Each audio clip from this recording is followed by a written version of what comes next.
Dans le dernier paragraphe, nous allons voir ce qu'on appelle les lois usuelles, c'est-à-dire des situations d'expérience aléatoire et de variables aléatoires associées, où on connaît directement la loi de x sans faire de calcul, puisque ça sera ce qu'on appelle une loi usuelle. Ce sera bien sûr les cas les plus simples. Donc, dans tout le paragraphe, oméga p est un espace probabilisé fini et x est une variable aléatoire définie sur oméga. Alors, première loi usuelle, ce qu'on appelle la loi uniforme.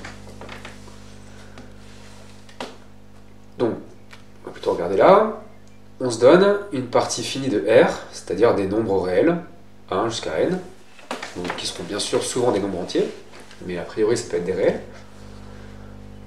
Et donc on va dire qu'une variable aléatoire grand X suit la loi uniforme sur l'ensemble A, lorsque l'ensemble A c'est exactement les valeurs que prend grand X, et pour tout cas entre 1 et n, la probabilité que X prenne une de ces valeurs c'est 1 sur n, c'est-à-dire c'est 1 sur le cardinal de A. Donc en fait votre ensemble A c'est les valeurs que prend une variable aléatoire, et elle les prend toutes de manière équiprobable. Donc il faut apprendre la notation qui est là.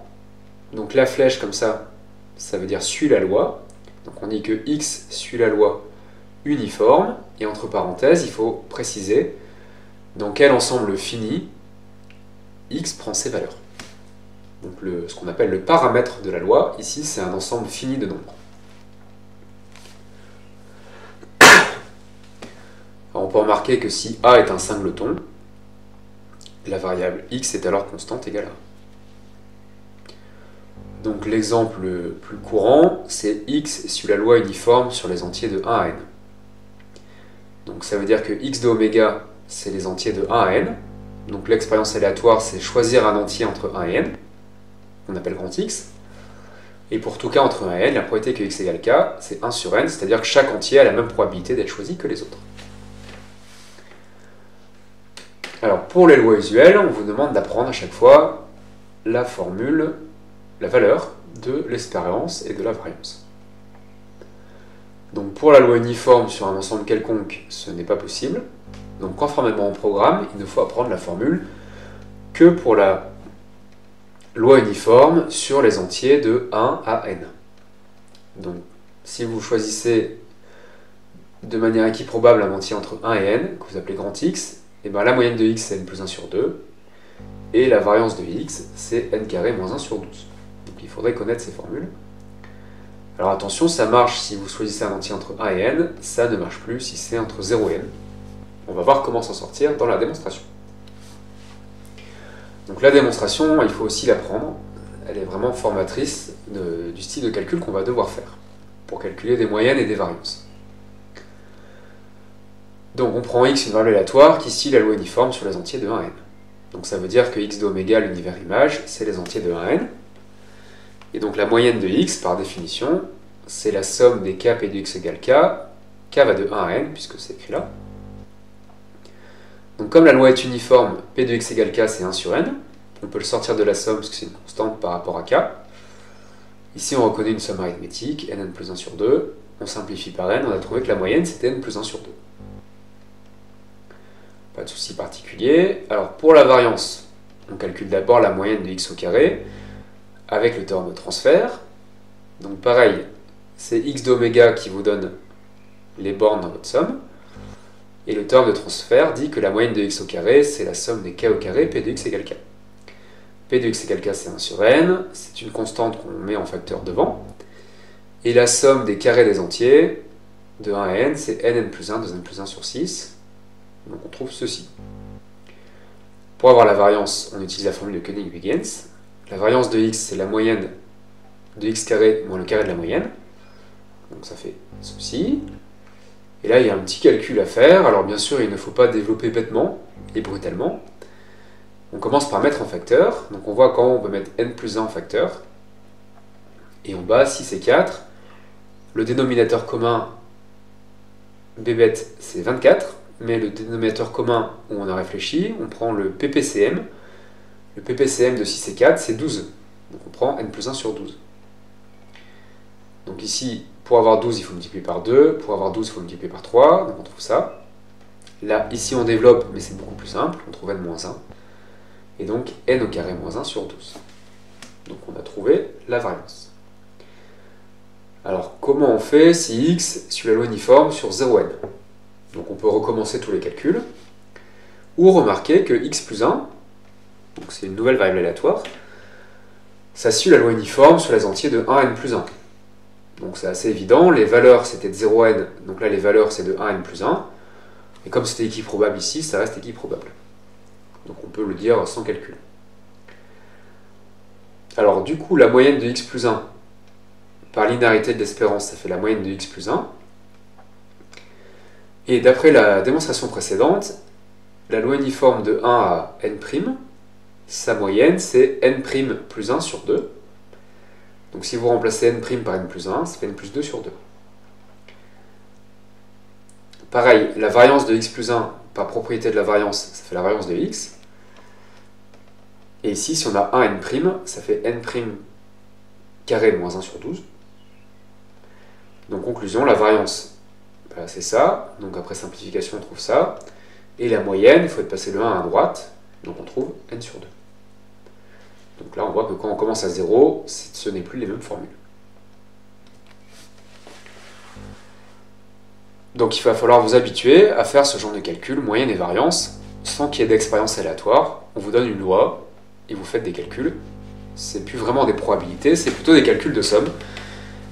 Mais c'est ce vers quoi il faut aller. Alors maintenant, on va voir dans quel cas on peut dire directement qu'on reconnaît que x est une loi uniforme. Bah donc, on choisit un nombre au hasard dans A, qui est une partie finie non vide de R. Donc, par exemple ici, vous choisissez un nombre au hasard que vous appelez grand X. Bah, si on vous dit rien, c'est que vous avez choisi un nombre de manière équiprobable par rapport aux autres. Donc là, X suit la loi uniforme sur cet ensemble A. Donc par exemple, vous avez une urne avec 10 boules numérotées, vous tirez une seule boule, et vous appelez X le numéro obtenu. Bah, X, son ensemble de valeurs, c'est les entiers de 1 à 10, et chaque nombre a la même chance d'être choisi que les autres, donc c'est bien une loi uniforme sur les entiers de 1 à 10.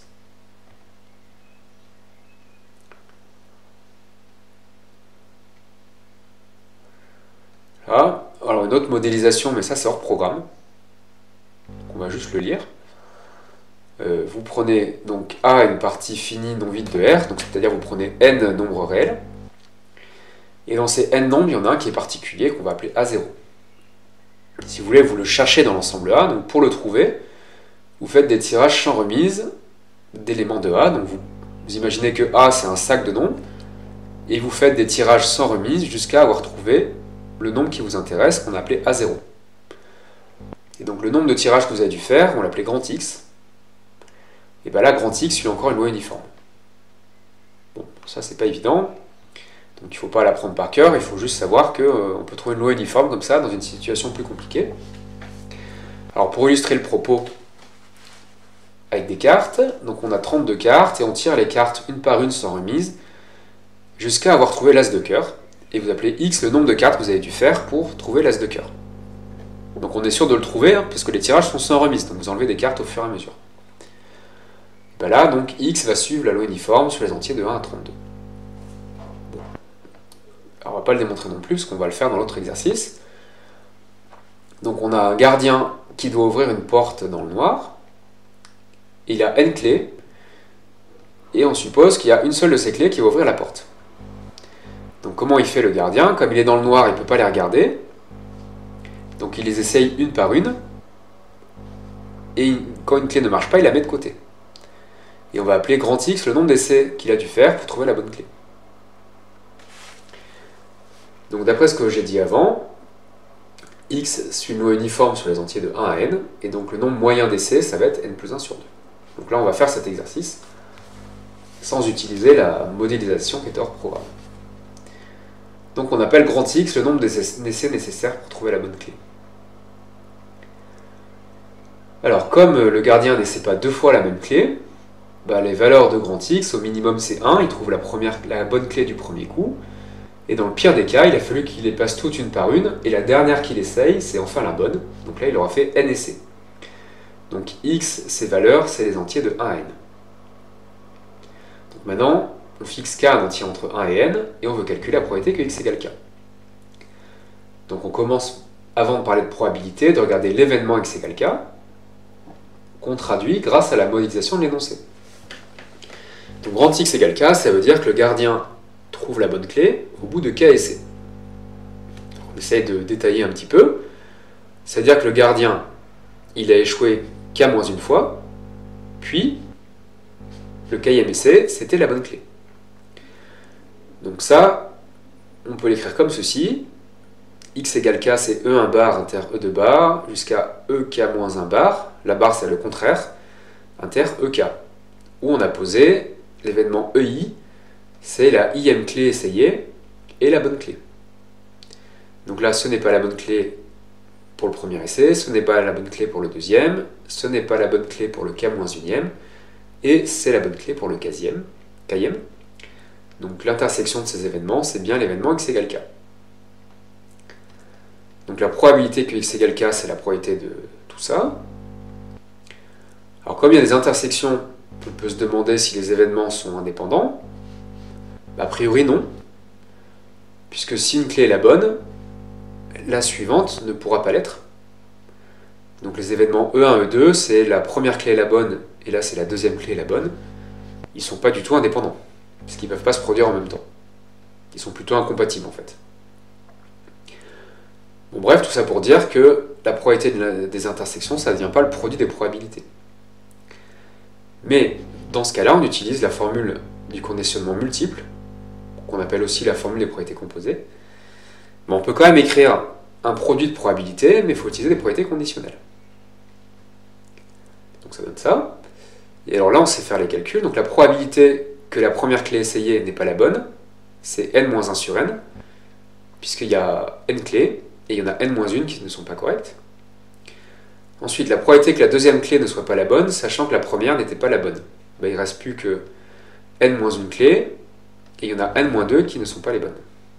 Donc pareil, après n-3 sur n-2. Ici, au k-1e essai, ça ne marche toujours pas. Donc il a déjà essayé k-2 clés qui n'ont pas fonctionné. Donc des clés, il en reste n-k-2. Ça fait n-k plus 2. Et donc des clés qui n'étaient pas correctes, il y en avait n-k plus 1, puisqu'il en reste une qui est encore correcte. Et ici, donc la probabilité que ce soit la bonne clé, sachant que les k-1 précédents n'étaient pas les bonnes, donc des clés, il en a enlevé n-k-1, et là, il a choisi la bonne clé, donc il n'y en avait qu'une seule possible. Alors on voit que ça se simplifie comme ça en cascade, c'est ce qu'on appelle un produit télescopique. Il reste 1 divisé par n, donc 1 sur n. Et donc ça ne dépend pas de k, on a bien trouvé 1 sur n.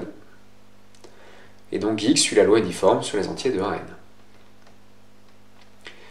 Et donc c'est assez étonnant, mais c'est un peu contre-intuitif. Avec cette méthode, qui permet une méthode réfléchie, ben, il a autant de chances de trouver la clé à n'importe quel moment, que ce soit au premier essai, au milieu ou à la fin.